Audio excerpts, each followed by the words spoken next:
So are Russian forces already going past Crimea and starting to push deeper now into Ukraine? Very serious question this morning. Ukrainians report Russian operatives in camouflage uniforms have moved north of the Crimean Peninsula, driving armored personnel carriers into that region. And last night, Bill O'Reilly explained why the aggressive action of President Putin, he believes, has put President Obama at a crossroads.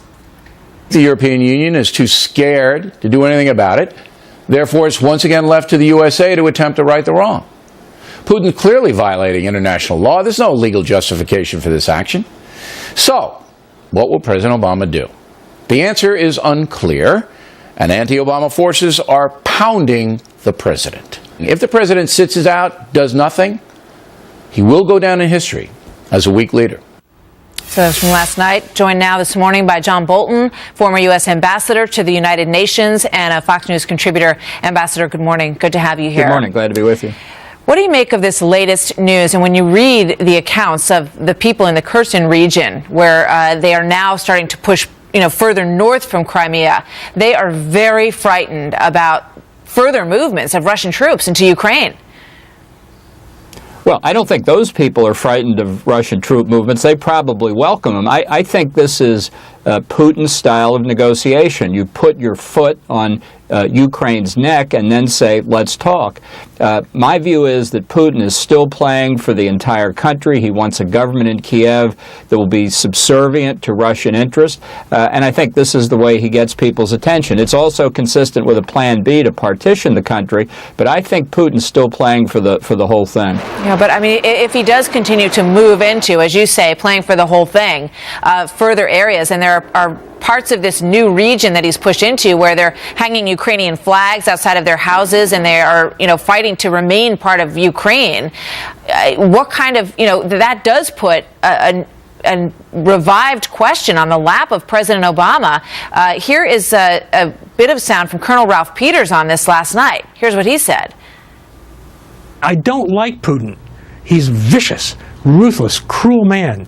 But he has a vision. He knows his people. He knows what he wants. He will do what it takes to get it. President Obama, sad to say, is always, I think he probably worries about the political implications of what he has for breakfast. Wow. What do you think about all that? Well, that's exactly right. Putin is determined to reestablish Russian hegemony in the space of the former Soviet Union.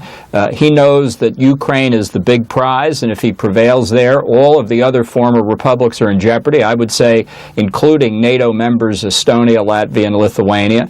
And he's going to push until he sees pushback. And right now, he's not seeing anything. You can talk about international law all you want, which apparently has been a major subject in President Obama's 3 conversations with Vladimir Putin. And all that tells Putin is that Obama's on a different planet. This is a question of force, and Putin is winning. Yeah, we have heard the president refer a lot to the fact that he thinks that Putin has different lawyers, or that his lawyers are giving him different advice, and it appears he's not paying a whole lot of attention to the lawyers and the international law issue. I think you're right on target with that. But, in terms of what the president's choices are now, if he wanted to turn that situation around and he wanted to be forceful at this point, what would he do? I think that he's got to say that the United States, as we did in 2008, favors bringing a democratic Ukraine into NATO. This is not a question about integration into the European Union or economic ties. This is about power and security. And until we show Putin that we are prepared to bring Ukraine fully within the Western Common Security Alliance, I don't think he's going to pay the slightest bit of attention. The economic sanctions people have talked about are pinpricks. Just take as an example the notion we would freeze some Russian assets. We've been talking about that for, 2 or 3 weeks? Yeah. Do you think those assets are just sitting there waiting to be frozen? I got to go quickly, but why not just bring Ukraine into NATO? Why is that such a hard decision?